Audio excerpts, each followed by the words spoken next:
questo appuntamento che è dedicato alla risoluzione delle controversie online, quindi ai mezzi di tutela che i consumatori e anche i professionisti hanno a disposizione per risolvere le controversie che dovessero appunto scaturire dall'applicazione dei contratti conclusi.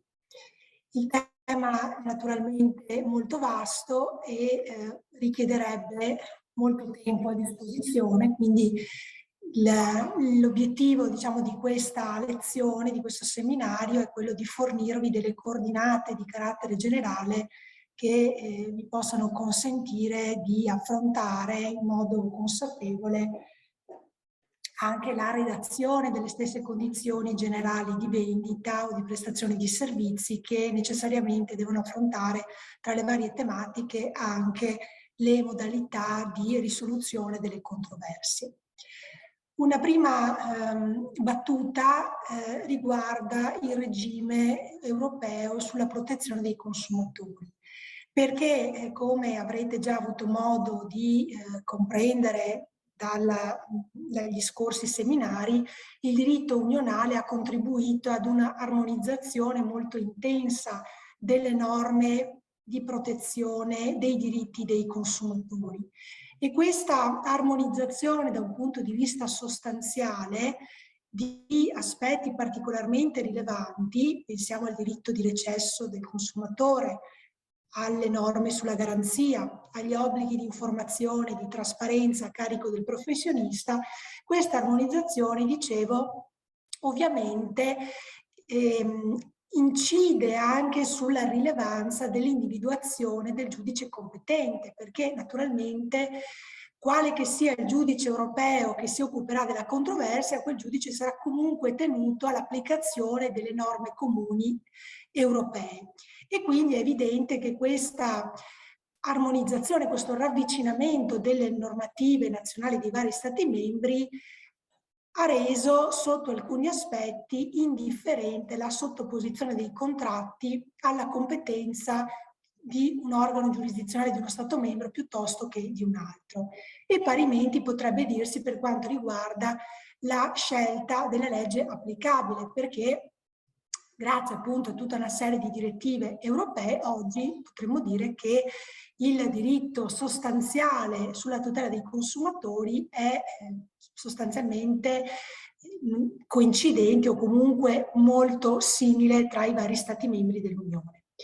Tuttavia è evidente che l'individuazione del giudice competente e la scelta anche del giudice del tribunale tenuto ad occuparsi di una controversia continua ad avere un particolare rilievo se pensiamo ai costi della procedura e quindi ai costi di radicare una controversia in uno Stato membro diverso dal proprio, se pensiamo alle tempistiche che possono essere varie nei vari Stati membri dell'Unione, agli adempimenti da espletare e quindi alle regole procedimentali diverse che ogni Stato membro può prevedere e anche all'assistenza legale e ai costi che essa comporta.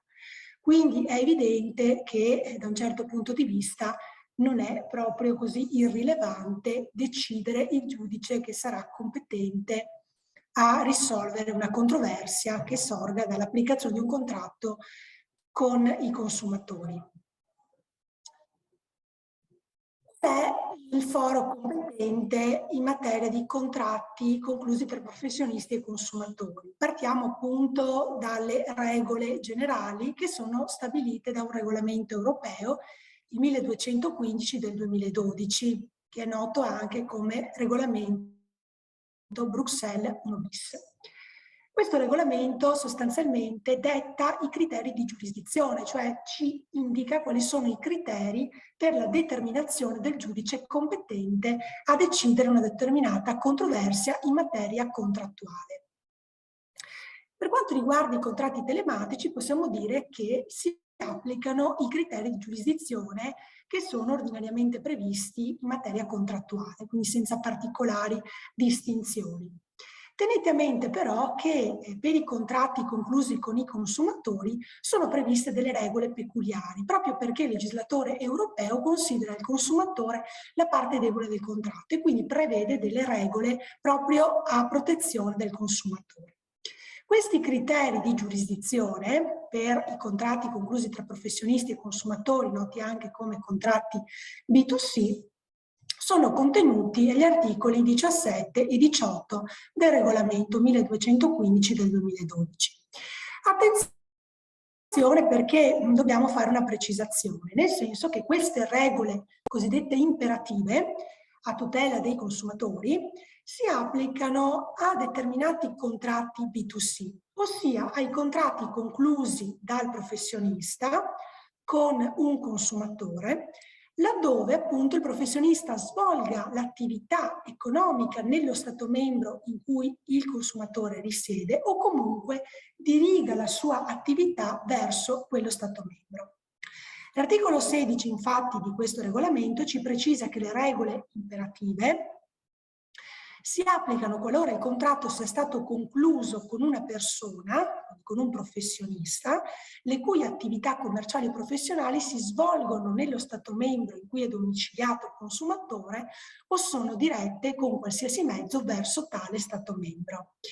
In sostanza si vuole anche, in un certo senso, tutelare il professionista ed evitare che il professionista sia assoggettato a delle regole laddove appunto non avesse alcuna intenzione di instaurare dei rapporti commerciali con i consumatori di un determinato Stato membro. Ovviamente si è posto anche il problema di capire che cosa si intende per attività diretta verso un determinato Stato membro. Quando appunto il professionista finisce per ricadere nell'ambito di applicazione di queste regole. Dunque non è sufficiente che il sito web del professionista sia accessibile da qualsiasi altro Stato membro. Occorre che vi siano degli indizi particolari, degli indizi rilevanti della intenzione del professionista di stabilire dei rapporti commerciali con i consumatori di uno o più Stati membri. E quali sono questi indizi che ovviamente sono stati elaborati, specificati dalla giurisprudenza europea? Sono indizi che vanno, diciamo, ricavati dalle caratteristiche del sito web del professionista, quindi anche dalle condizioni generali di vendita che potrebbero essere già accessibili nel sito, oppure anche dal sito dell'intermediario che il professionista ha incaricato per promuovere o concludere dei contratti con i consumatori per suo conto. Andando poi nel concreto, gli indizi che secondo la Corte assumono rilevanza sono i seguenti: la natura internazionale delle attività del professionista, l'indicazione di recapiti telefonici con prefisso internazionale, la localizzazione del sito in più lingue, la possibilità di utilizzare lingue e valute diverse, la previsione di spese differenti a seconda della destinazione della merce, mentre meno convincente, secondo la Corte, è l'utilizzo di domini di primo livello neutrali, quindi di domini anche di stati diversi da quello in cui il commerciante sia stabilito. Per cui il fatto di utilizzare un dominio .fr.de.uk non è così rilevante. Occorre che ci siano degli indici sintomatici più forti della volontà del professionista di dirigere la propria attività economica verso un determinato Stato membro.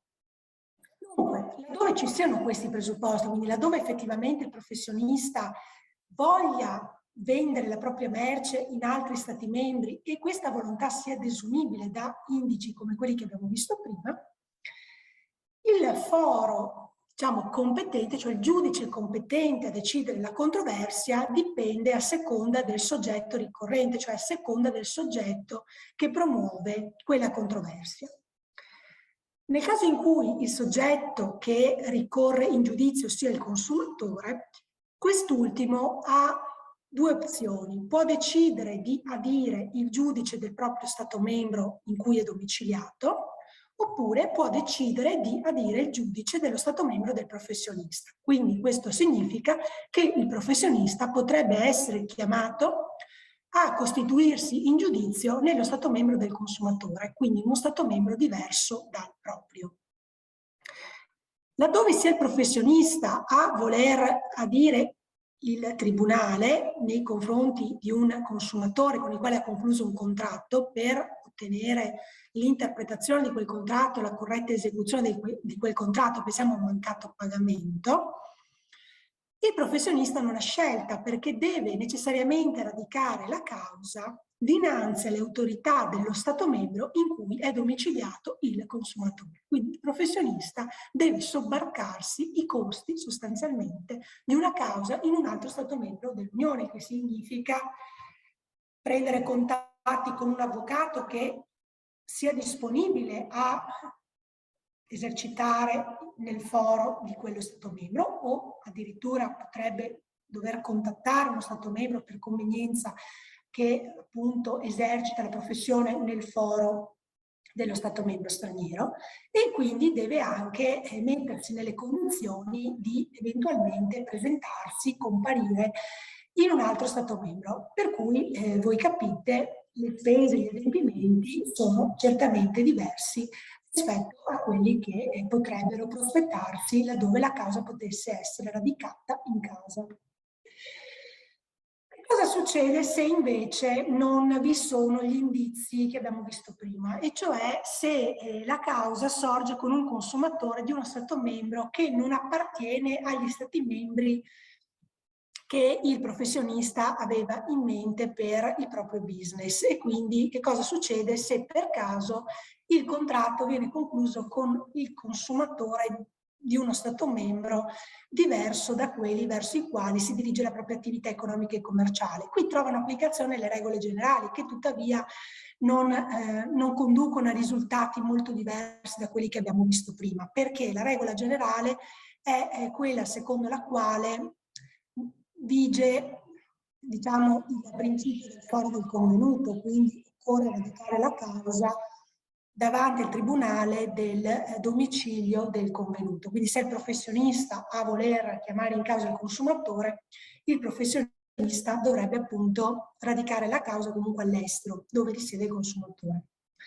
Esistono però delle competenze speciali, quindi comunque esiste la possibilità di scegliere un foro diverso, ma in materia contrattuale, in sostanza, il criterio di giurisdizione è il luogo di esecuzione dell'obbligazione dedotta in giudizio, che significa che in materia di compravendita il foro è il luogo situato nello Stato membro in cui il bene è stato, avrebbe dovuto essere consegnato, il che significa che se io ho concluso un contratto di compravendita con un consumatore residente in Germania, appunto io sono tenuto a sostanzialmente radicare la causa nel luogo di consegna della merce, quindi nello Stato membro in cui appunto il consumatore ha richiesto la consegna. E infatti anche nel caso di prestazione di servizi il criterio di giurisdizione consiste nel luogo dello Stato membro in cui il servizio è stato o avrebbe dovuto essere prestato. È possibile tuttavia concludere degli accordi sulla giurisdizione. L'articolo 19 ammette la possibilità di derogare alle regole imperative che abbiamo visto prima con una convenzione, purché questa convenzione sia posteriore al sorgere della controversia, ammetta la possibilità per il consumatore di chiamare appunto un'autorità giurisdizionale diversa da quella prevista, quindi da quella del proprio foro, oppure è necessario che questa convenzione stipulata tra il consumatore e il professionista riguardi proprio l'ipotesi in cui essi siano domiciliati nello stesso Stato membro al momento della conclusione del contratto, e quindi in questo caso è ammessa la possibilità di mantenere la competenza di quello Stato membro. I professionisti però sono soliti inserire delle clausole di scelta del foro, delle clausole compromissorie nelle condizioni generali di contratto. Questa possibilità è espressamente ammessa da regolamento, in particolare dall'articolo 25 del regolamento Bruxelles-Willis. Questo cosa significa? Significa che quindi il professionista può prevedere nelle condizioni di vendita, nelle condizioni generali di contratto, una clausola che prevede che l'autorità giurisdizionale competente a decidere la controversia sia l'autorità di un particolare Stato membro. oppure può prevedere una clausola compromissoria, quindi può prevedere la possibilità di conferire la competenza a decidere la controversia ad un arbitro o ad un collegio arbitrale. Dunque, queste clausole di scelta del foro devono essere valide sia sul piano formale che sul piano sostanziale, e il regolamento indica anche quali sono le regole che appunto devono trovare applicazione. In particolare, la validità sostanziale di queste clausole cosiddette di proroga della competenza deve essere valutata secondo la legge dello Stato del foro, quindi secondo la legge dello Stato che appunto è stato scelto come Stato competente per la risoluzione delle controversie. Per quanto riguarda invece la validità formale, l'articolo 25 prevede 3 requisiti formali, ovvero l'accordo attributivo di competenza, ossia la clausola di scelta del foro, deve essere conclusa per iscritto oppure provata per iscritto.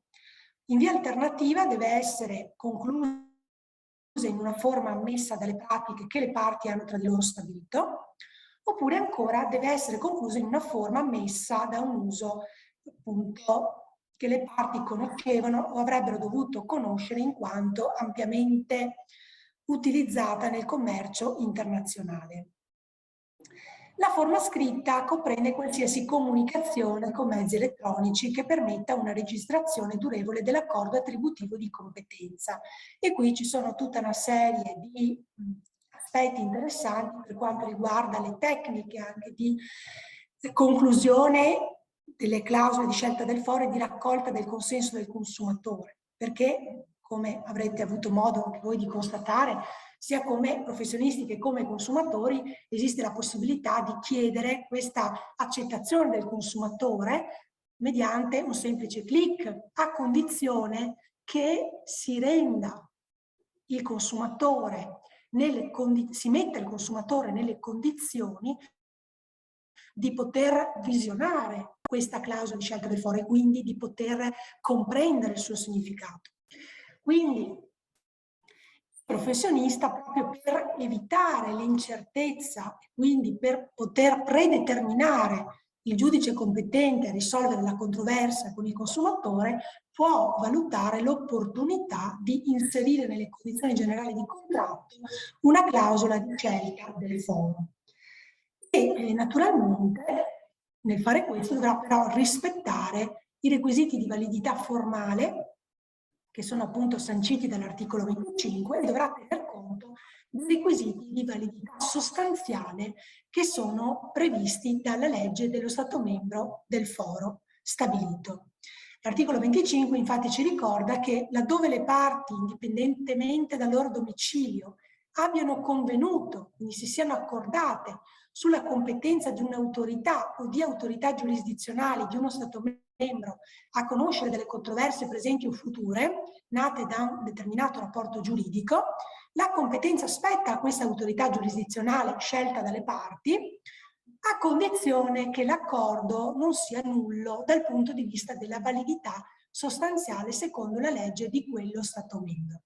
E laddove appunto questa clausola di scelta del foro sia valida sia sul piano formale che sul piano sostanziale, a quel punto la competenza del giudice scelto dalle parti è una competenza esclusiva e quindi il professionista versa nelle condizioni di poter predeterminare il giudice che sarà competente a decidere le controversie che appunto dovessero sorgere con i propri partner, o meglio con i propri consumatori.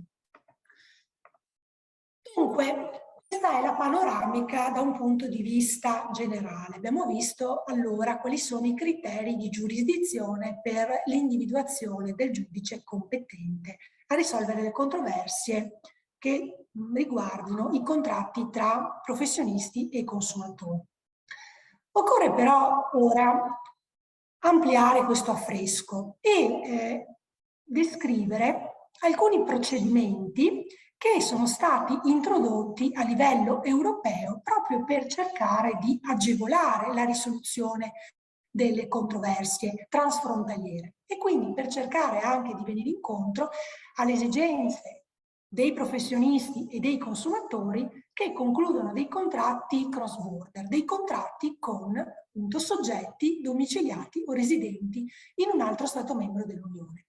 L'Unione Europea non ha competenze in materia di procedura civile, ma in base all'articolo 81 del Trattato sul funzionamento dell'Unione Europea ha una competenza in materia di cooperazione giudiziaria in materia civile, ovvero è competente ad introdurre delle regole processuali uniformi volte appunto a assicurare e rafforzare la tutela giurisdizionale effettiva nello spazio giuridico europeo, ovvero per cercare di assicurare una tutela reale, concreta, effettiva dei diritti anche di matrice comunitaria, si sono previsti dei procedimenti standardizzati, uniformi a livello europeo, proprio per evitare che professionisti e consumatori debbano esperire delle procedure diverse a seconda dello Stato membro del foro competente. Quindi esistono delle procedure uniformi a livello comunitario che si caratterizzano per tre caratteristiche: la loro semplicità, essendo appunto procedure che vengono espletate compilando dei moduli standard. Si caratterizzano poi queste procedure per la loro economicità, per la loro convenienza, posto che nella maggior parte dei casi non richiedono proprio l'assistenza legale in giudizio, quindi non richiedono neppure l'intervento di un avvocato o di un consulente. E infine si tratta di procedure connotate dalla rapidità, cioè procedure che comunque prevedono dei termini piuttosto perentori e stretti, che quindi scadenzano i passaggi più rilevanti, più importanti. Si pensi alla domanda che viene proposta o al reclamo, alla replica, alla decisione che deve essere presa dall'organo giurisdizionale competente. Quindi ci sono dei termini particolarmente rigorosi che consentono una conclusione molto rapida delle controversie. Quali sono le controversie che adesso andremo, o meglio, quali sono le procedure che andremo adesso ad esaminare in dettaglio? Sono essenzialmente due: la procedura europea di ingiunzione di pagamento e la procedura per le controversie di modesta entità. Entrambe queste procedure sono previste per controversie transfrontaliere, quindi per controversie che dovessero sorgere con soggetti che hanno domicilio e la residenza in uno Stato membro diverso dal proprio. Questi procedimenti, attenzione, valgono per tutti gli Stati membri dell'Unione Europea, quindi questi due regolamenti in sostanza vincolano tutta l'Unione Europea, fatta eccezione per la Danimarca. Inoltre si tratta di procedimenti alternativi rispetto alle procedure nazionali che continuano ad essere messe a disposizione dai vari Stati membri dell'Unione. Quindi non sono dei procedimenti che obbligatoriamente devono essere seguiti, ma sono delle procedure che sono messe a disposizione dal legislatore europeo per agevolare la tutela giurisdizionale e che quindi non pregiudicano comunque il diritto dei soggetti di scegliere di avvalersi delle procedure nazionali. Per esempio, la procedura europea di ingiunzione di pagamento è una procedura alternativa rispetto al classico ricorso per decreto ingiuntivo che è previsto dal nostro ordinamento italiano, ed è una procedura alternativa rispetto alle altre procedure che sono previste dagli altri Stati membri proprio per il recupero di crediti pecuniari. Lo stesso dicasi per il procedimento per le controversie di modesta entità. Nulla vieta che un professionista o un consumatore preferisca valersi delle procedure nazionali che sono appunto regolate dal codice di procedura civile. È evidente però che questi procedimenti presentano dei vantaggi, in quanto sono dei procedimenti semplificati, come si diceva, basati su dei moduli standard, moduli che devono essere compilati anche senza l'assistenza di un legale. E trattasi anche di moduli disponibili in tutte le lingue ufficiali dell'Unione Europea, che quindi permettono anche agevolmente di poter impostare già un reclamo, una domanda nella lingua del consumatore o del professionista, appunto, che rappresenta la controparte. Questi modelli sono disponibili nel sito che qui vedete appunto richiamato, quindi cliccando su questo link potrete poi andare a vedere i vari modelli standard. Cominciamo allora l'analisi del primo procedimento uniforme a livello europeo, che è il procedimento di ingiunzione di pagamento europeo. Questo procedimento è disciplinato dal regolamento 1896 del 2006, quindi per una disciplina. Per leggere la disciplina dettagliata vi invito appunto a visionare il testo del regolamento. Basti per il momento sapere che questo procedimento è un procedimento che ha l'obiettivo di semplificare, accelerare e ridurre i costi per il recupero dei crediti pecuniari. Quindi è un procedimento che nasce per recuperare crediti di uno specifico importo che siano esigibili alla data in cui si propone la domanda. Questa procedura ha il vantaggio di essere puramente documentale, in quanto basata sullo scambio di modelli uniformi che sono relativi a tutte le fasi. Come si diceva, attenzione, è una procedura uniforme però pensata dal legislatore europeo per le controversie transfrontaliere, quindi controversie in cui almeno una delle parti ha il domicilio o la residenza abituale in uno Stato membro diverso da quello del giudice adito. Quindi se noi abbiamo un credito con un consumatore italiano, ovviamente in quanto professionisti stabiliti in Italia non potremmo accedere a questa procedura. Viceversa, se vantiamo un credito verso un consumatore che è residente in Francia, ecco che possiamo avvalerci di questa procedura europea.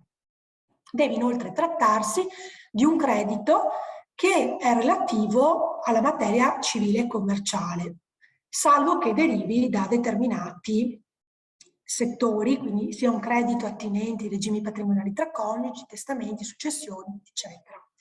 In ogni caso, ai fini che qui rilevano, sicuramente possiamo dire che questa procedura è a disposizione per tutti gli obblighi contrattuali che siano stati appunto, non siano stati osservati dal consumatore. Questo ricorso per ingiunzione di pagamento europea, quindi questa procedura, deve essere in qualche modo espletata dinanzi al giudice competente determinato in base alle regole che abbiamo visto prima, quindi in base alle regole stabilite dal regolamento Bruxelles 1 bis. In ipotesi, se nelle condizioni generali di vendita abbiamo previsto la competenza di un particolare giudice di uno Stato membro, è evidente, e questa clausola è valida sia sul piano formale che sul piano sostanziale, è evidente che quindi possiamo espedire questa procedura davanti al giudice dello Stato membro scelto dalle parti. Il vantaggio di questa procedura è che non richiede la rappresentanza da parte di un avvocato o di un professionista del settore legale, quindi la rappresentanza è meramente facoltativa sia per il ricorrente che per il convenuto, quindi sia per il soggetto che presenta una domanda di ingiunzione di pagamento europea, che quindi è titolare di un credito e vuole farlo valere per ottenere un titolo esecutivo, ma la rappresentanza è facoltativa persino per il convenuto, cioè per il soggetto che dovesse ricevere un decreto ingiuntivo europeo. La domanda si compila appunto utilizzando il modulo standard di cui all'allegato A, che è disponibile nel sito Justice Portal che appunto abbiamo visto prima.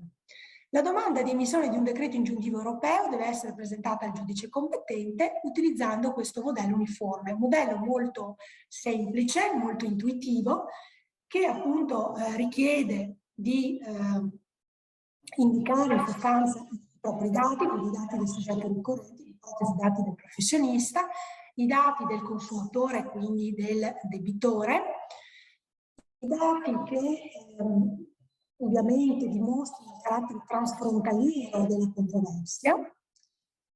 Inoltre questo modello vi richiederà di indicare l'importo del credito che vantate e anche di specificare in maniera molto sintetica il titolo del credito, cioè qual è il fondamento del credito, per cui sarà opportuno, per esempio, indicare, descrivere quella che è stata la prestazione che è stata eseguita e che in ipotesi non è stata pagata, e sarà opportuno eventualmente indicare anche la fattura, la ricevuta che è stata emessa. Attenzione, perché le prove non devono essere allegate, ma è sufficiente che siano indicate. Quindi questo modello vi richiede semplicemente di descrivere l'importo del credito, il titolo del credito e anche di indicare le prove che voi avreste a disposizione per dimostrare la fondatezza di quel credito. Per quanto riguarda il deposito, in Italia si devono seguire le regole previste per il decreto ingiuntivo, quindi si applica in sostanza si applicano le regole del processo civile telematico. Per quanto riguarda la decisione del giudice, il giudice, una volta che riceve questo modulo A, potrebbe decidere di adottare delle decisioni di vario contenuto. Potrebbe, per esempio, chiedervi di completare o di correggere la domanda e a quel punto allora voi professionisti che avete, per esempio, redatto questo modulo A, riceverete il modulo B dal giudice. Oppure può essere che il giudice vi proponga di modificare la domanda e allora il giudice utilizzerà il modulo C. È probabile o possibile anche che il giudice rigetti o accolga la domanda, quindi che prenda subito una posizione. Se decide di rigettare la domanda, utilizzerà il modulo D e questa decisione non è appunto impugnabile. Oppure potrebbe accogliere la vostra domanda. A questo punto, se il giudice accoglie la domanda, voi avete la possibilità di notificare questo decreto ingiuntivo europeo al convenuto, al debitore. E quindi dovrete notificarlo e il debitore ha 30 giorni di tempo per opporsi. Il convenuto potrebbe opporsi senza dover motivare e quindi senza dover esplicitare le ragioni dell'opposizione. Se il debitore non si oppone, ha 30 giorni di tempo per farlo, la vostra ingiunzione di pagamento europea diventa definitiva e quindi voi potrete agire in esecuzione nello Stato membro del consumatore o negli altri Stati membri dove appunto il consumatore ha dei beni da pignorare. Quindi avete la possibilità di recuperare il credito in forma esecutiva. Il vantaggio sta proprio in questo, cioè nel fatto che voi avete la possibilità di rivolgervi al giudice semplicemente compilando un modello, quindi senza legare delle prove, senza dover partecipare alle udienze, senza dover chiamare appunto dei testimoni, senza dover per forza assumere delle prove davanti al giudice. Il debitore, una volta che riceve il decreto ingiuntivo europeo emesso dal giudice, ha 30 giorni di tempo e quindi se il debitore non è particolarmente preparato in questa materia potrebbe anche perdere tempo e quindi è possibile che in mancanza di opposizione entro 30 giorni voi siate in grado di portare immediatamente in esecuzione il vostro titolo esecutivo.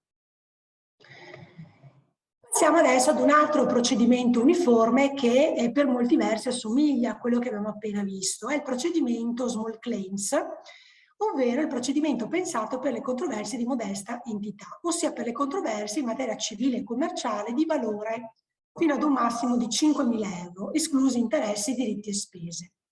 Questo procedimento è regolato dal regolamento 861 del 2007, anche questo disponibile nel sito Urlex in versione integrale, ed è un procedimento che è proprio pensato per le controversie di scarso valore. Perché è stata prevista questa procedura dal legislatore europeo? Perché il legislatore è ben consapevole del fatto che laddove le controversie siano di modesta entità, il soggetto interessato potrebbe decidere di non far valere i propri diritti, addirittura di rinunciare a ottenere una tutela delle proprie posizioni giuridiche. E quindi è probabile che se il valore della causa è ridotto, il soggetto che vanta un diritto finisca per dovervi rinunciare, in quanto le spese di giudizio sarebbero superiori a quelle che potrebbero essere poi recuperate all'esito della controversia. Quindi questa procedura nasce con l'obiettivo proprio di assicurare invece che i diritti siano tutelati in modo effettivo e quindi trovino una salvaguardia nello spazio giuridico europeo. Quindi è un regolamento necessariamente semplice ed economico, oltre che veloce. Anche qui la procedura è a carattere documentale ed è basata sullo scambio di modelli standardizzati, uniformi, che sono a disposizione nel sito sempre European Justice Portal. Qual è l'ambito di applicazione di questo regolamento small claims? Attenzione, anche qui il regolamento riguarda esclusivamente le controversie trasfrontaliere, quindi se avete una small claim con un soggetto che è domiciliato, residente nello stesso Stato membro, è chiaro che non potete accedere a questa procedura, ma dovrete seguire l'iter ordinario, quindi utilizzare una procedura messa a disposizione dall'ordinamento italiano. Se invece la vostra controversia è con un soggetto di un altro Stato membro dell'Unione, ecco che è sicuramente conveniente valutare l'applicazione di questa procedura, che si applica a tutte le controversie transfrontaliere in materia civile e commerciale, fatta eccezione per quelle che qui vengono richiamate, per esempio le controversie in materia di diritto del lavoro, di locazione di immobili, di violazione della vita privata e dei diritti della personalità. E poi abbiamo tutta una serie di altre situazioni che però non attengono, diciamo, al cuore dei nostri seminari. Quindi in linea generale questo procedimento è a disposizione per tutte le controversie in materia contrattuale, fatta eccezione per esempio per le controversie relative alle locazioni immobiliari, e si applica però esclusivamente alle controversie transfrontaliere.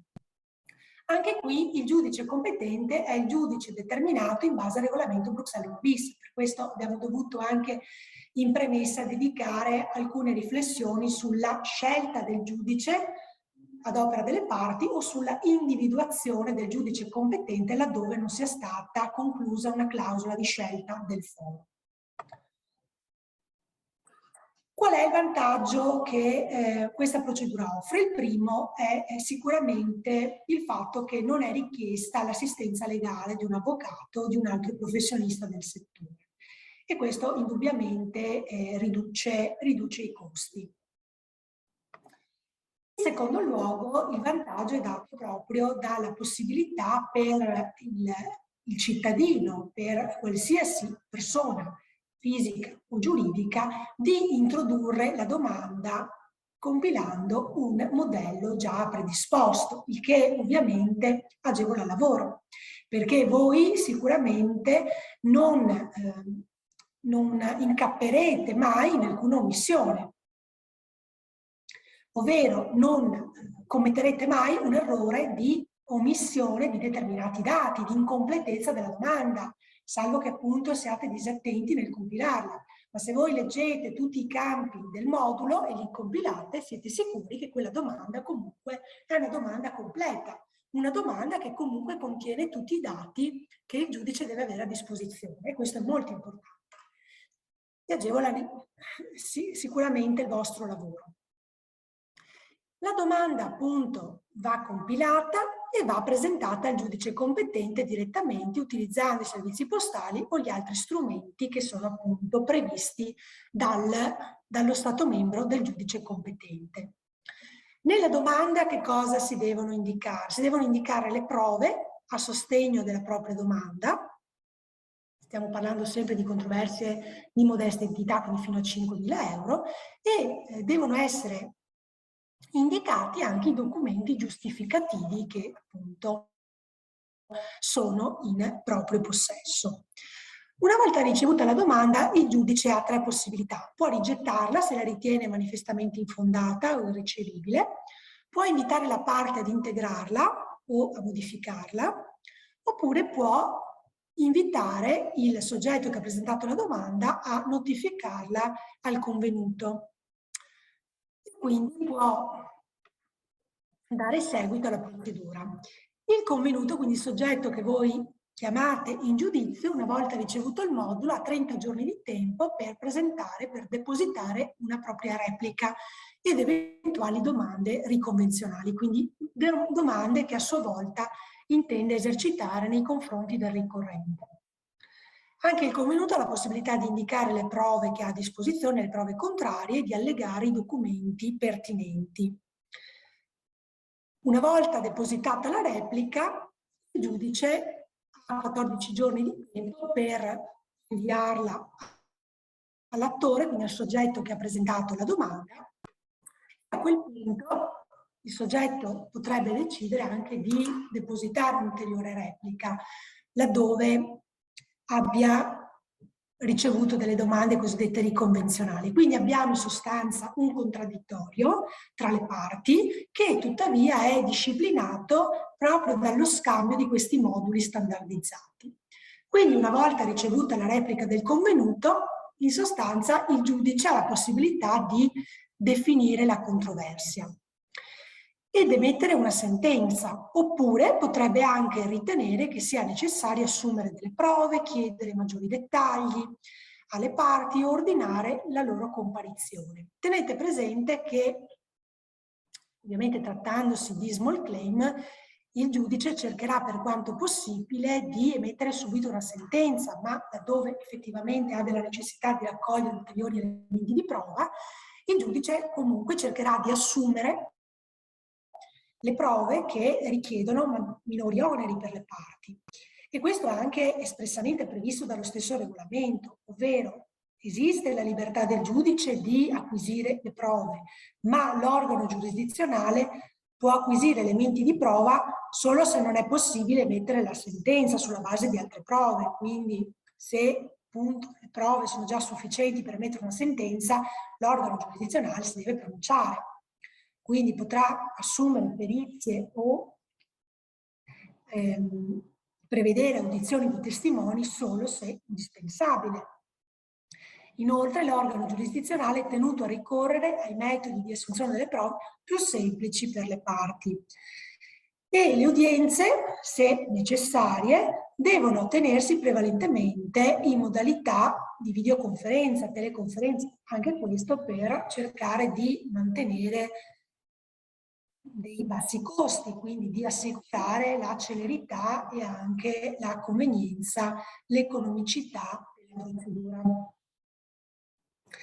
Se la sentenza viene emessa ed è una sentenza di accoglimento della domanda, questa sentenza è esecutiva indipendentemente dalla possibilità che sia oppure no impugnata, ed è una sentenza che rappresenta un titolo esecutivo riconosciuto in tutti gli Stati membri dell'Unione. Quindi questo è sicuramente un grande vantaggio, ossia nel momento in cui la domanda venga accettata, la sentenza del giudice costituisce un titolo esecutivo europeo, quindi che può essere fatto valere in tutti gli Stati membri dell'Unione, senza che sia possibile poi per la parte controinteressata opporsi al suo riconoscimento.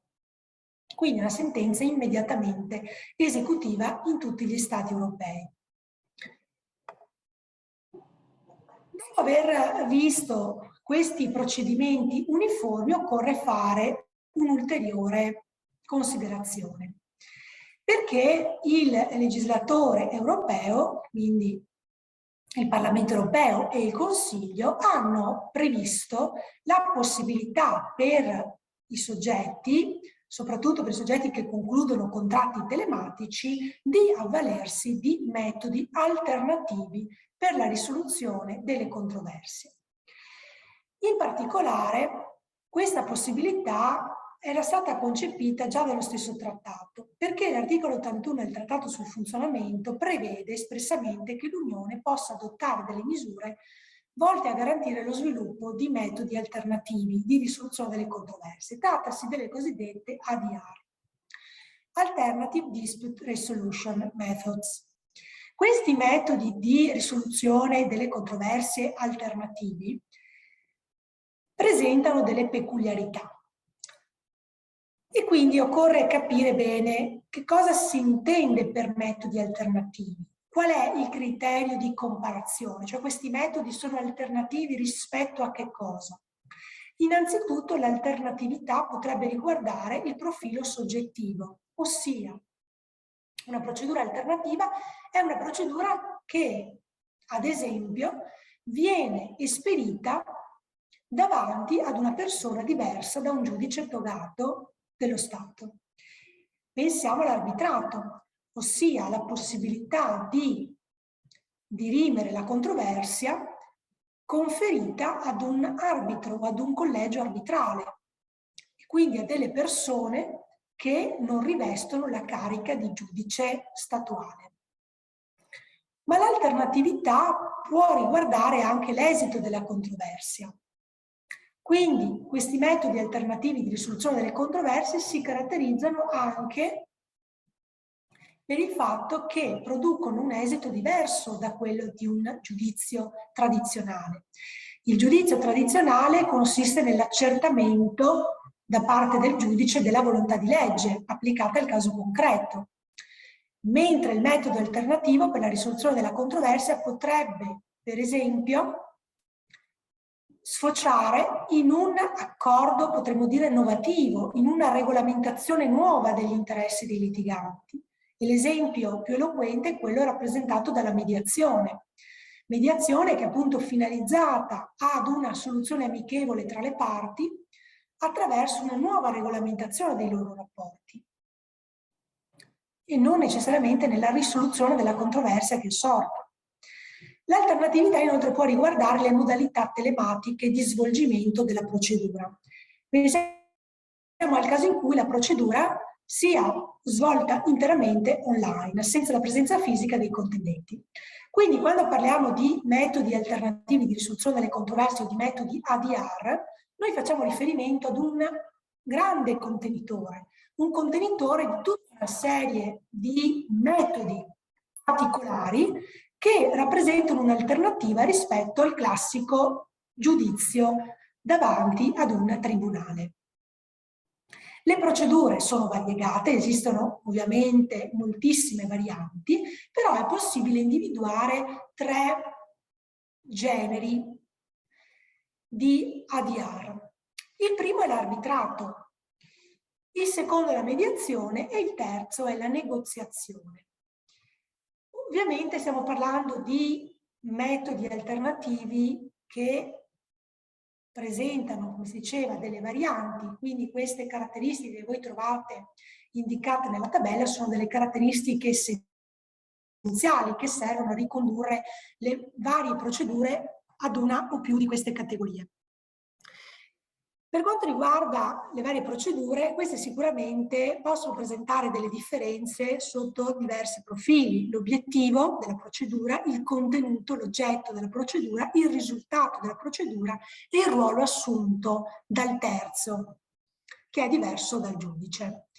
Per quanto riguarda l'arbitrato ha come finalità quella di risolvere la controversia. Gli arbitri o il collegio arbitrale emettono una sorta di giudizio, il lodo arbitrale è paragonabile ad una sentenza, proprio perché individua una soluzione e quindi affronta la controversia e, alla pari di un giudizio, applicando le norme che sono state scelte dalle parti o comunque che sono scelte dall'arbitro, possono essere anche codici di condotta, non necessariamente le norme di diritto. Attraverso allora questa valutazione si arriva alla risoluzione della controversia. Il risultato è quindi un lodo, una decisione, e il ruolo dell'arbitro è equipollente a quello di un giudice, anche se, ripetiamo, l'arbitro non è un giudice togato. Diverso dall'arbitrato è il procedimento di mediazione. In questo caso il mediatore ha un ruolo diverso rispetto a quello dell'arbitro perché non decide la controversia, ma assiste le parti. Il mediatore ha questo ruolo di assistenza, di aiuto alle parti della controversia, alle parti contendenti, e l'obiettivo è quindi quello di trovare un punto di incontro, di aiutare le parti a trovare una soluzione amichevole, una soluzione condivisa. Infine abbiamo la negoziazione che si caratterizza per l'assenza del terzo. Qui abbiamo allora il caso in cui le parti cercano di trovare da sole una soluzione e quindi di superare la controversia raggiungendo un accordo e quindi attraverso delle reciproche concessioni. In questo caso dunque vediamo che la parte terza neutrale è assente. Queste sono 3 macro categorie, ma ripeto, esistono molteplici varianti, molteplici metodi di risoluzione alternativa delle controversie.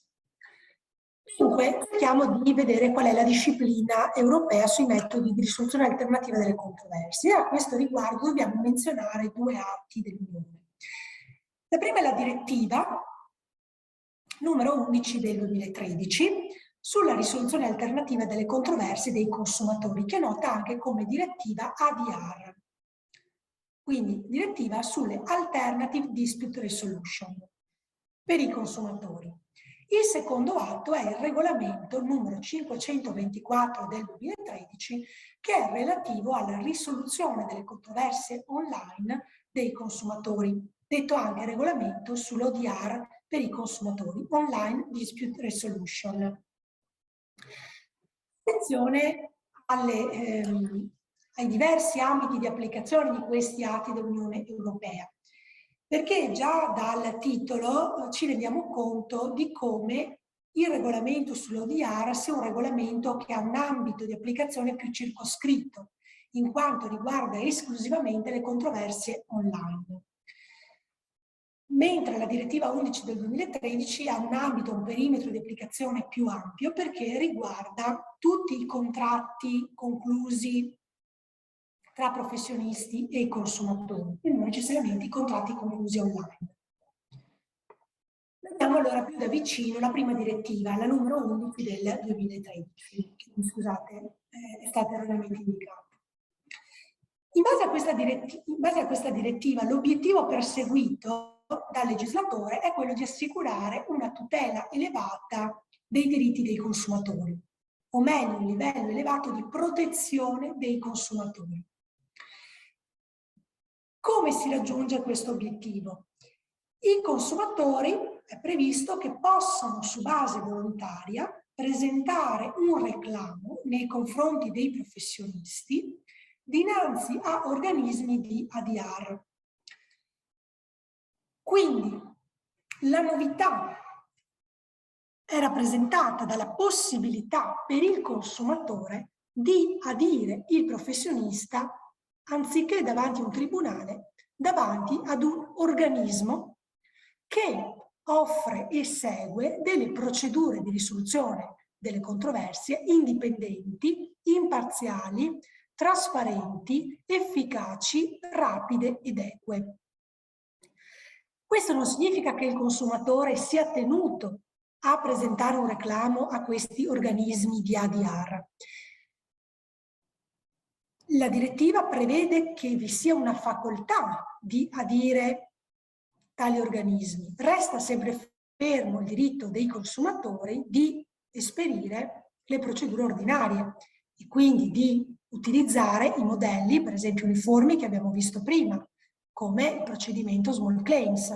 Resta fermo il diritto dei consumatori di utilizzare le procedure nazionali messe a disposizione dallo Stato membro di appartenenza.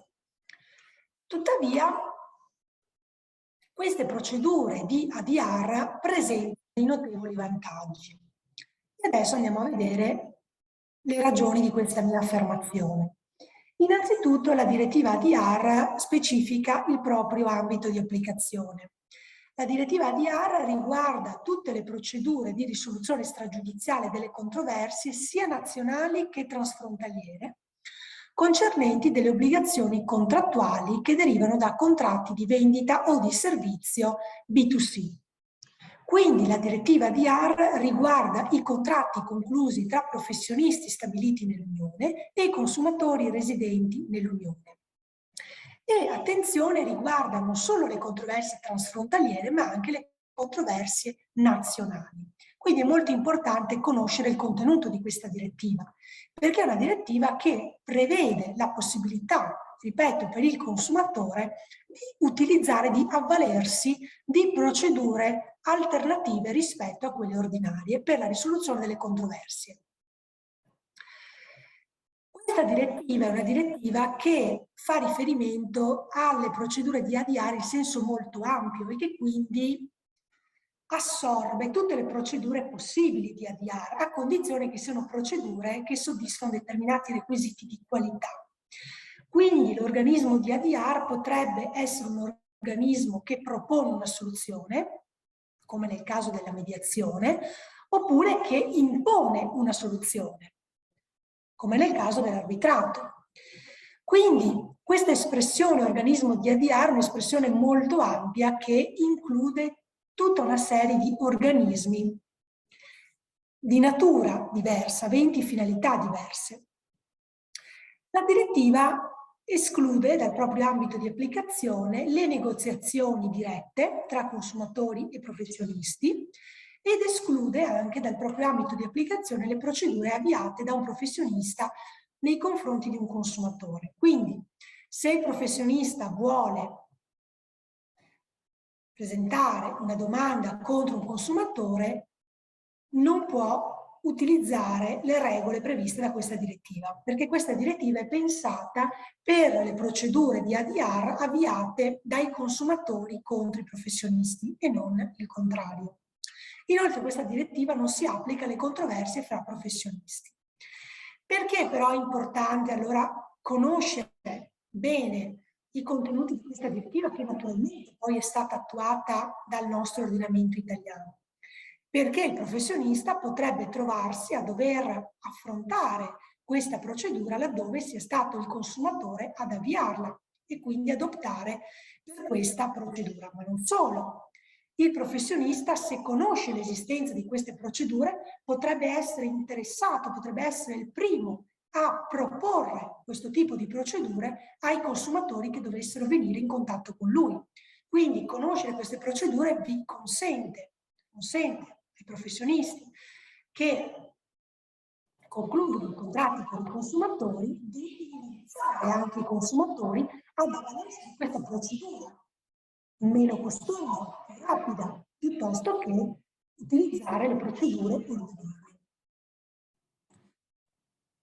Questa direttiva naturalmente si inserisce in un contesto ben consolidato, quindi è una direttiva che ribadisce alcune definizioni che sono già state probabilmente anche affrontate dal mio collega nel corso degli altri appuntamenti, degli altri seminari dedicati proprio alla tutela dei consumatori.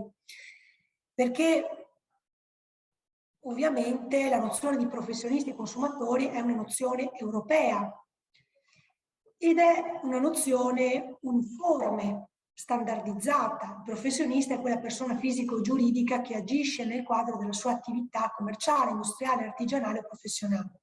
Il consumatore invece è quella persona fisica che agisce per fini che non rientrano nell'esercizio di tali attività. Per contratto di vendita, inoltre, si intende quel contratto in base al quale il professionista trasferisce la proprietà di un bene dietro il pagamento di un prezzo, mentre il contratto di servizio è un contratto diverso dal contratto di vendita, in base al quale il professionista presta un servizio dietro il pagamento di un prezzo. E inoltre la direttiva chiarisce anche il significato di controversia nazionale e di controversia cross-border. Quali sono allora le regole che questa direttiva prescrive? Questa direttiva in pratica vuole prevedere dei criteri uniformi, dei criteri armonizzati, sia per quanto riguarda gli organismi di ADR, sia per quanto riguarda le procedure di ADR. Quindi il legislatore dell'Unione Europea ha stabilito che gli organismi di ADR devono tutti soddisfare determinati requisiti. Inoltre il legislatore dell'Unione Europea ha ritenuto di disciplinare in termini generali le regole base delle procedure di ADR. Per quanto riguarda gli organismi di ADR è fondamentale che le persone fisiche che rivestono questo ruolo siano persone scelte per la loro competenza e persone che assicurino piena indipendenza e imparzialità. Quindi queste procedure sono sempre gestite, devono essere gestite da persone che da un certo punto di vista assolvono il ruolo di giudici imparziali. Inoltre queste procedure devono essere accessibili anche solo e esclusivamente online, ma devono permettere anche la possibilità di essere utilizzate offline. Quindi devono essere delle procedure ammesse in modalità duale.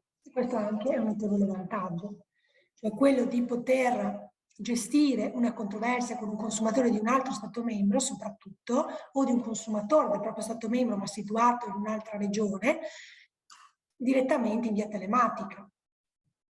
Anche qui un'altra regola importante è che non è obbligatorio ricorrere ad un avvocato o un consulente legale. Questo è un altro vantaggio. Altro vantaggio di queste procedure è la loro gratuità o comunque il basso costo che è previsto per i consumatori.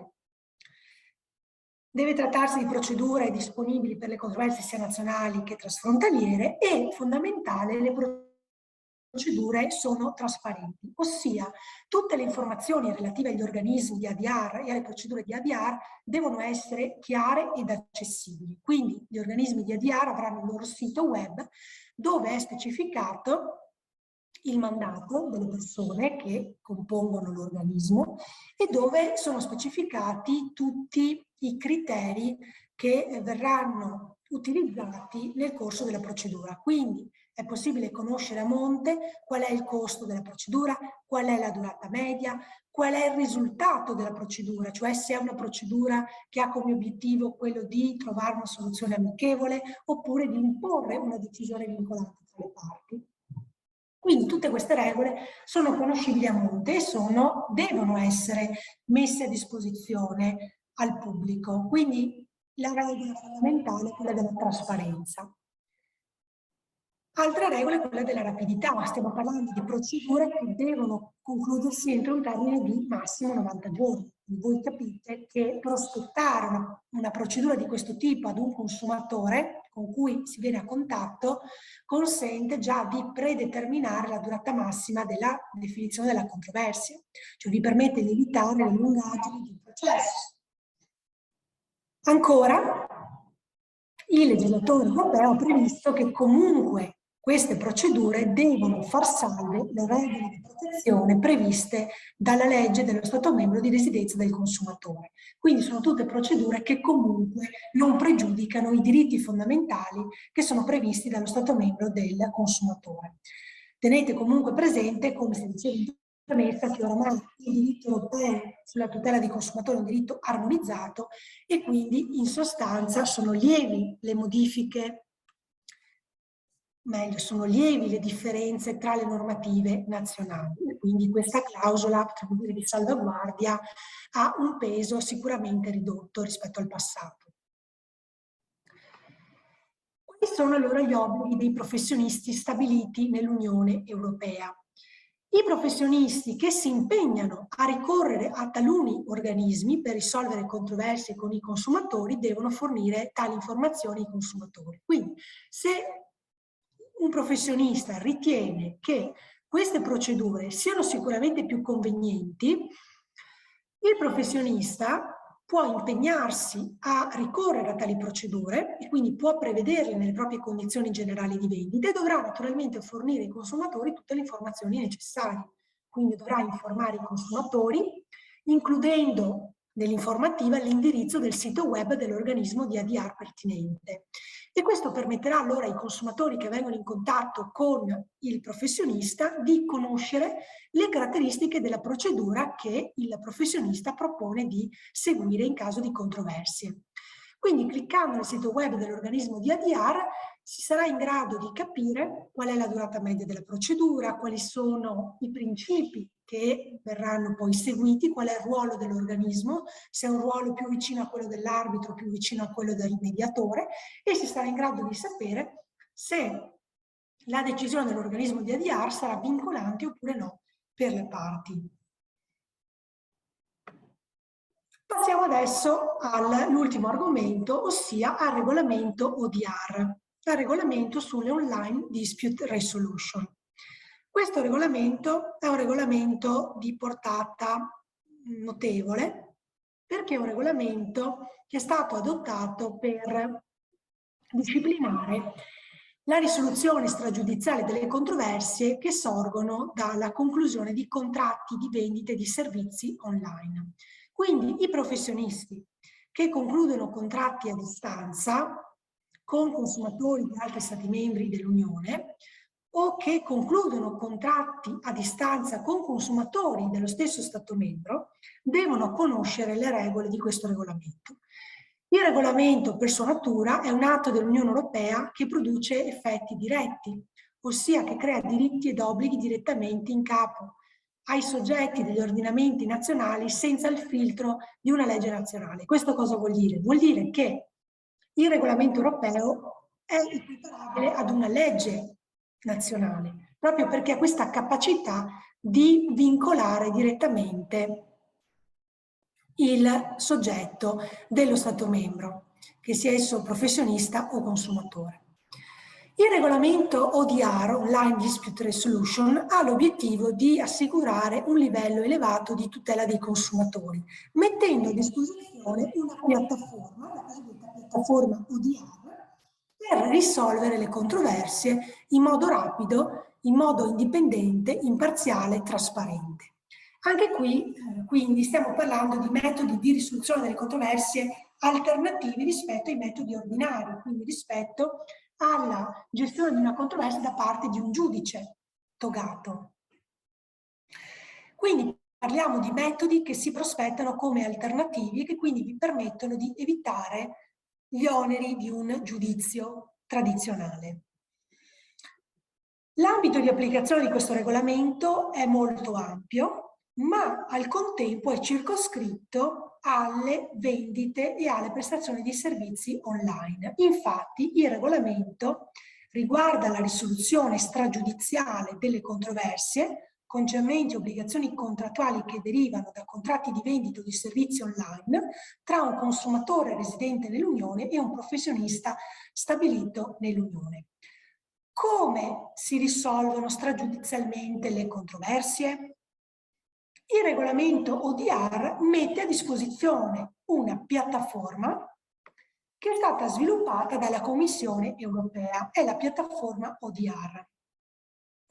È una piattaforma che riguarda tutti i contratti di vendita e di servizi online conclusi negli Stati membri dell'Unione, ma anche in Norvegia, in Islanda e in Liechtenstein, quindi anche un ambito di applicazione più ampio rispetto al territorio dell'Unione. Questo cosa significa? Che anche un consumatore norvegese che acquista un bene da un professionista italiano potrebbe utilizzare questa piattaforma ODR per presentare un reclamo contro il professionista, per fare una richiesta al professionista in alternativa all'utilizzo di una procedura giudiziale. Dunque, questo regolamento, questa piattaforma, può essere utilizzata dai consumatori contro i professionisti, ma può essere anche utilizzata dai professionisti contro i consumatori. Tuttavia, ad oggi, solo alcuni Stati membri hanno consentito la possibilità per i professionisti di utilizzare la piattaforma contro i consumatori. Trattasi del Belgio, della Germania, del Lussemburgo e della Polonia. Quindi, se il consumatore con cui il professionista ha concluso un contratto risiede in uno di questi Stati membri, il professionista potrebbe avvalersi della piattaforma ODR contro quel determinato consumatore. Quindi oggi solo lo 0,1% dei reclami e delle richieste gestite dall'ODR, dalla piattaforma ODR, provengono dai professionisti, proprio perché solo questi 4 Stati membri ammettono tale possibilità. La maggior parte delle richieste di reclami provengono dai consumatori e in particolare provengono dai consumatori per dei motivi ricorrenti.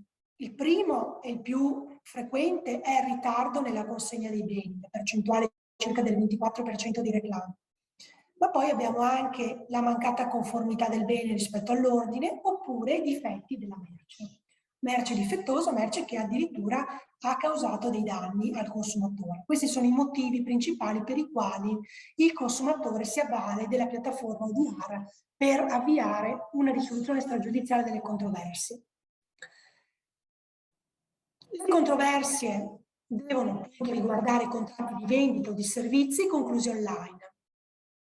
Che cosa si intende per contratti di vendita o di servizi conclusi online?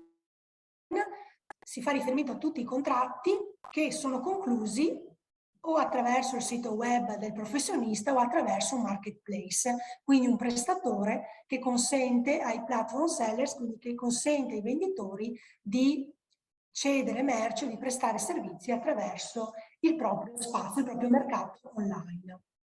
Quindi la piattaforma ODR riguarda tutti i contratti in base ai quali i professionisti o i suoi intermediari offrono beni e servizi mediante un sito web e i consumatori ordinano i beni e servizi attraverso tale sito web, attraverso un marketplace, un market online. La piattaforma ODR, che caratteristiche ha? È una piattaforma che è stata sviluppata dalla Commissione e che costituisce un gateway unico, cioè un unico punto di accesso per i professionisti e per i consumatori, che per poter utilizzare questa piattaforma devono registrarsi e quindi compilare un format e possono accedere gratuitamente. È un sito web interattivo che appunto può essere accessibile in forma elettronica e gratuita in tutte le lingue ufficiali dell'Unione Europea e che ha varie funzioni. Innanzitutto consente ai consumatori, e solo abbiamo visto in limitati casi professionisti, di compilare un modulo di reclamo elettronico predisposto. La piattaforma ODR inoltre ha questa funzione di mettere in comunicazione le parti e quindi di trasmettere le informazioni tra professionista e consumatore, ma anche di mettere in dialogo le parti contendenti con l'organismo di ADR competente. Ha anche la funzione di individuare l'organismo di risoluzione delle controversie competente, quindi se il consumatore compila un reclamo e fornisce determinate informazioni, la piattaforma, nel momento in cui trasmette quel reclamo al professionista, già individua quelli che potrebbero essere gli organismi di soluzione delle controversie che sono competenti in quel determinato settore. Inoltre la piattaforma ODR offre questo servizio di traduzione delle informazioni e rende pubbliche tutta una serie di informative sulla procedura di ADR, sugli organismi, sulle modalità di presentazione dei reclami. Quindi, utilizzando questa piattaforma, accedendo a questa piattaforma, potete conoscere maggiormente in dettaglio i profili operativi delle procedure di ADR. In via ordinaria, che cosa accade? Accade che il consumatore presenta un reclamo, a quel punto si deve individuare l'organismo di ADR competente a trattare il reclamo e quindi il consumatore e il professionista avranno 30 giorni di tempo per concordare sull'organismo di ADR a cui conferire la competenza a risolvere o comunque a trovare una soluzione amichevole alla controversia. Nella scelta dell'organismo di ADR competente occorrerà prestare attenzione ai vari profili, perché ogni organismo di ADR attraverso il proprio sito web vi informerà circa le proprie informazioni di contatto, quindi il luogo in cui è ubicato, quali sono le tariffe, qual è la lingua della procedura, qual è la durata media prevista e qual è la natura della procedura e l'esito della procedura stessa. La procedura deve concludersi entro 90 giorni, quindi a prescindere dal tipo di organismo di ADR che venga scelto dalle parti, questo organismo deve chiudere, deve aiutare le parti ad arrivare a una soluzione della controversia stragiudiziale entro 90 giorni. Quindi voi sapete che se il consumatore sceglie questo tipo di opzione, entro 90 giorni, quindi entro 3 mesi, questa procedura riesce ad essere conclusa, quindi si arriva ad una soluzione. A volte il consumatore utilizza questa piattaforma non per presentare subito un reclamo, ma per comunque entrare in contatto con i professionisti e quindi, per esempio, allegare delle foto e quindi dimostrare il difetto che ha riscontrato nella merce ricevuta, oppure per semplicemente informare il professionista, soprattutto lontano e quindi di uno Stato membro diverso dal proprio, del problema che ha riscontrato e per cercare di trovare una soluzione insieme. Quindi la piattaforma è anche utile semplicemente per mettere in comunicazione le parti, quindi anche per una traduzione, potremmo dire, simultanea dei dati che vengono scambiati tra le parti. È possibile dunque che la piattaforma sia utilizzata dai professionisti e dai consumatori per trovare insieme una soluzione, senza l'intervento di un organismo di ADR. E in questo caso potremmo parlare quindi di una vera e propria negoziazione tra le parti che deve concludersi entro un termine di 90 giorni. Tuttavia il professionista che sia appunto che riceve una richiesta al consumatore potrebbe anche ritenere che sia opportuno che questa controversia sia gestita attraverso un organismo di ADR. Allora a quel punto informerà il consumatore della volontà di nominare un organismo e insieme professionisti e consumatore dovranno scegliere l'organismo di ADR competente entro 30 giorni.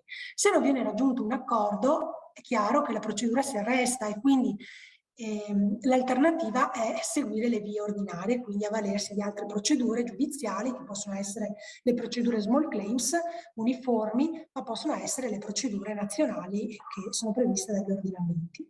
È evidente che è nell'interesse anche del professionista cercare di avvalersi di queste procedure, quindi di spronare il consumatore ad avvalersi di questi metodi, proprio perché sono metodi che gli consentono al professionista di evitare le spese dell'assistenza legale, di evitare i costi delle udienze, i costi ovviamente dell'assunzione delle prove e anche consentono una rapida soluzione delle controversie, proprio perché è previsto un termine fisso di 90 giorni che può essere prorogato solo laddove la controversia sia particolarmente complessa. Quindi questo metodo di soluzione delle controversie è un metodo che non è standardizzato, ma dipenderà dall'organismo di ADR che viene scelto dalle parti. Quindi da questo punto di vista il mio suggerimento è per i professionisti di anche raccogliere con una certa flessibilità l'invito dei consumatori, perché potrebbe essere preferibile aderire alla scelta dell'organismo di ADR del consumatore piuttosto che arrestare la procedura e quindi rischiare di essere chiamati in causa in un altro Stato membro dell'Unione Europea. Voi capite che le spese sarebbero notevolmente più elevate.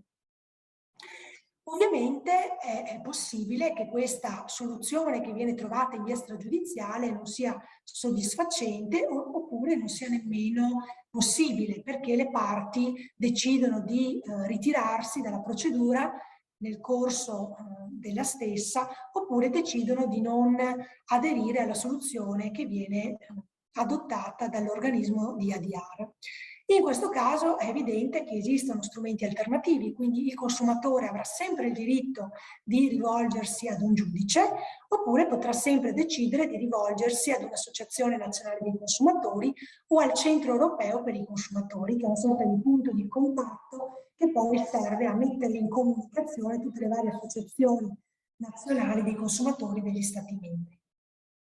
Naturalmente il consumatore quindi potrà esperire delle azioni legali come l'ingiunzione di pagamento europea, o meglio, questo ovviamente più nell'interesse del professionista, ma il consumatore potrà esperire ad esempio la procedura per le small claims. Quindi dovete vedere queste procedure come delle alternative e come delle procedure che dovrebbero essere sfruttate per cercare di risolvere la controversia e quindi di evitare che il consumatore si avvalga dei metodi ordinari di risoluzione delle controversie oppure si rivolga alle associazioni dei consumatori.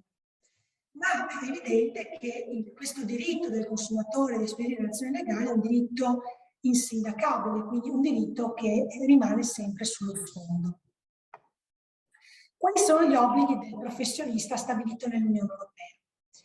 Tutti i professionisti che concludono dei contratti online, contratti di vendita o servizi online, devono fornire nei propri siti il link alla piattaforma di ODR. Quindi se siete dei professionisti che hanno un sito web, controllate che questo link sia presente nel vostro sito e sia anche facilmente accessibile al consumatore. Inoltre, controllate che nel vostro sito sia presente il vostro indirizzo di posta elettronica, perché il consumatore, per utilizzare la piattaforma di ODR e per venire in contatto con voi, avrà bisogno del vostro indirizzo email. Quindi tutti i professionisti che concludono contratti online devono necessariamente rispettare questi obblighi. Questi obblighi sono obblighi che sono previsti direttamente dal regolamento europeo, quindi devono necessariamente essere rispettati. Poi esiste anche una possibilità ulteriore, cioè il professionista che adesso è consapevole di queste procedure, dell'esistenza delle procedure di ADR, potrebbe decidere di impegnarsi a ricorrere ad uno di questi organismi, potrebbe quindi anche prospettarli in modo approfondito al consumatore e potrebbe quindi prevedere determinati organismi di ADR competenti a risolvere le controversie che dovessero sorgere in futuro con i consumatori.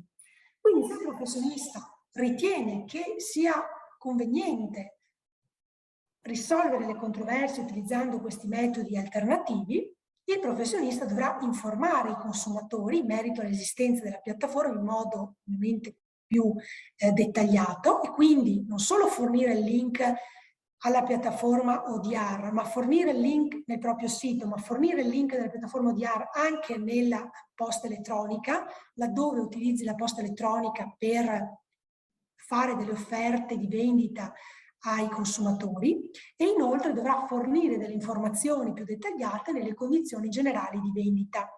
Quindi nella redazione delle condizioni di vendita, nelle condizioni generali di contratto, laddove appunto si affronta il tema del giudice competente, quindi si può indicare la clausola di scelta del foro, è possibile anche aggiungere l'eventualità di risolvere le controversie in vista giudiziale avvalendosi di uno o più organismi di ADR che risultano accreditati e quindi risultano registrati negli elenchi e che soddisfano i requisiti di indipendenza, di professionalità, di trasparenza sanciti a livello europeo. Abbiamo visto prima che esiste una direttiva che prevede determinati requisiti e che quindi regolamenta le procedure di ADR e garantisce dei requisiti uniformi degli organismi di ADR. Questo significa che tutti gli organismi di ADR che si avvalgono della piattaforma di ODR, che quindi possono essere utilizzati, sono tutti organismi che offrono delle garanzie e che presentano dei requisiti di competenza e professionalità stabiliti a livello europeo. E tra l'altro il regolamento ODR impone al professionista che si impegna a utilizzare questi meccanismi di fornire le informazioni in modo congiunto rispetto alle altre informazioni. Quindi sarà necessario anche nella compilazione delle condizioni generali cercare di chiarire in un unico articolo i vari metodi di risoluzione delle controversie, quindi chiarire al consumatore le regole per l'individuazione del giudice competente, quindi prevedendo, se del caso, un determinato foro competente e sarà opportuno anche indicare al consumatore il link per accedere alla piattaforma ODR e predeterminare anche, se del caso, gli organismi di ADR che sono competenti a risolvere la controversia nel settore di riferimento. Quindi è chiaro che l'organismo di ADR dovrà essere scelto anche in base al settore di competenza. Esistono degli organismi che si occupano delle controversie in materia di contratti aventi ad oggetto indumenti, altri si occupano più di contratti che hanno ad oggetto degli oggetti tecnologici, comunque che attengono ad altri rami, ad altri business. Quindi anche l'organismo di ADR dovrà essere scelto in modo oculato in base al suo settore di competenza. Un'ultima battuta, esistono le cosiddette tools online dispute avoidance, cioè esistono tutta una serie di strumenti per evitare le dispute online, per prevenire le controversie online. Quali sono questi strumenti? Sono le recensioni peer-to-peer, i feedback degli utenti e sono gli accordi transattivi. Perché le recensioni sono utili per prevenire le controversie? Perché le recensioni in qualche modo indirizzano il consumatore a scegliere il professionista che risponde alle caratteristiche che si cercano. Quindi attraverso le recensioni degli utenti precedenti si è anche in grado di scegliere il professionista che forse è più competente, è più giusto per quello che è l'obiettivo del consumatore. Inoltre esiste anche la possibilità per il professionista di prevedere delle forme di compensazione alternative a quella peculiare, ad esempio di buoni sconto,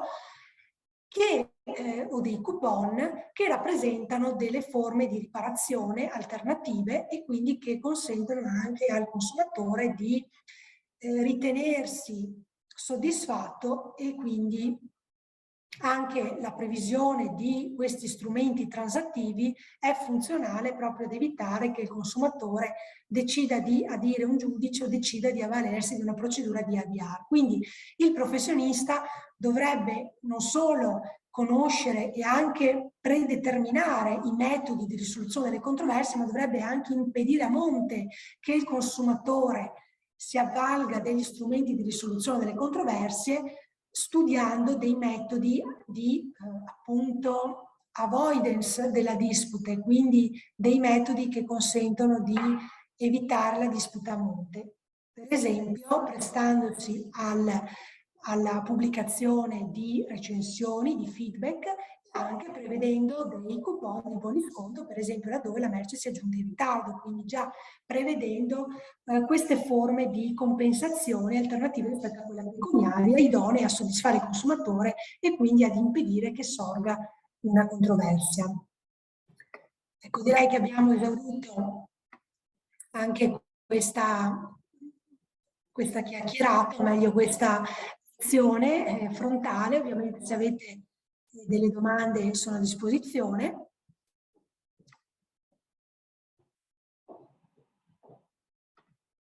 Chiedo se appunto è tutto chiaro. È evidente che abbiamo affrontato molti aspetti tecnici e forse se devo cercare di riassumere quelli che sono gli obblighi più rilevanti da ricordare, vi invito soprattutto a considerare l'obbligo di indicare nel sito web il link della piattaforma di ODR e anche il proprio indirizzo di posta elettronica, perché questi sono obblighi che sono stati prescritti a livello europeo per tutti i professionisti che concludono contratti online, a prescindere dal fatto che poi questi professionisti si impegnino oppure no a risolvere le controversie con i propri consumatori utilizzando le procedure di ADR. Quindi questi obblighi esistono a prescindere e potrebbero anche, l'inosservanza di questi obblighi potrebbe anche essere oggetto di sanzioni, quindi invito ovviamente i professionisti a verificare l'osservanza di questi adempimenti e anche a valutare la convenienza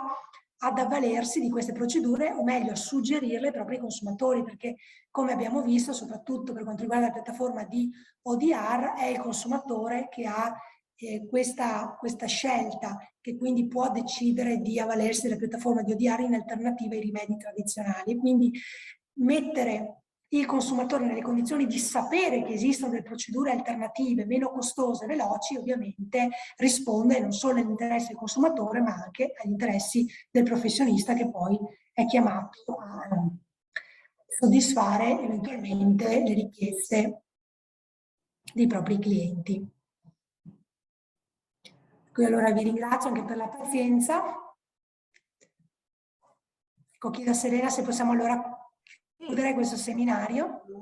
Allora, come diceva anche l'avvocato Foltran negli altri incontri, a brevissimo saranno caricati anche tutti quelli di economia digitale sulla sezione del sito del Comune di Conegliano, ma anche nella sezione nel sito dello studio BMA vengono caricati. Io li manderò comunque a quelli che mi hanno fatto richiesta, quindi poi però insomma confidiamo anche nella diffusione di questi contenuti, perché la qualità del lavoro che è stato svolto dagli avvocati è sicuramente meritevole di essere diffusa tra tutti quelli che insomma sempre di più immagino avranno necessità di acquisire questo tipo di informazioni. Io ringrazio i partecipanti, ringrazio tantissimo l'avvocato Federica. Grazie. Perché veramente lei e Francesco, che insomma conosco da quando era studente del liceo, è uno dei ragazzi che sono cresciuti nell'ambito delle politiche giovanili con le varie attività di cittadinanza attiva, e quindi insomma siamo anche orgogliosi che adesso sia lui a restituire, come dire, alla città anche probabilmente anche quegli stimoli che ha ricevuto quando era giovanissimo. E niente, ci sentiamo a breve per ulteriori attività. Le prossime iniziative che troverete diffuse nelle nostre pagine social e che poi vi invieremo, perché appunto ho tutti i riferimenti di coloro che hanno partecipato finora agli incontri, sono le che svolge, che seguirà lo studio BMA, sono legati alla sicurezza, quindi alla sicurezza digitale, che è un altro dei grandi argomenti. Vediamo poi in questi giorni, no? Tutte le cose che sono accadute poi nell'ambito proprio della sicurezza, penso sia i dati rubati alla SIAE con i riferimenti di tutti gli artisti, sia a quegli spiacevoli episodi che però sono stati sgominati grazie alla polizia dello spaccio di questa droga dello stupro, che avveniva tutto attraverso poi i canali Telegram e attraverso poi tutta una questione di appunto e all'interno del dark web. Quindi insomma sono temi che cominciano ad essere realmente a toccarci tutti, insomma, e fino a qualche anno fa magari non sapevamo neanche che potesse esistere un dark web, e adesso sappiamo che in questo dark web, che è accessibilissimo a tutti, accadono le cose più terribili. Quindi insomma avere le informazioni, saper muoverci, saperci gestire anche rispetto ai nostri figli, rispetto ai utenti più fragili, come operare insomma in termini di sicurezza per evitare che ci sia l'accesso facilitato a questo tipo di canali, penso sia fondamentale per il nostro immediato futuro. Vi ringrazio tutti e alla prossima. Grazie. Grazie, buona giornata. Grazie mille.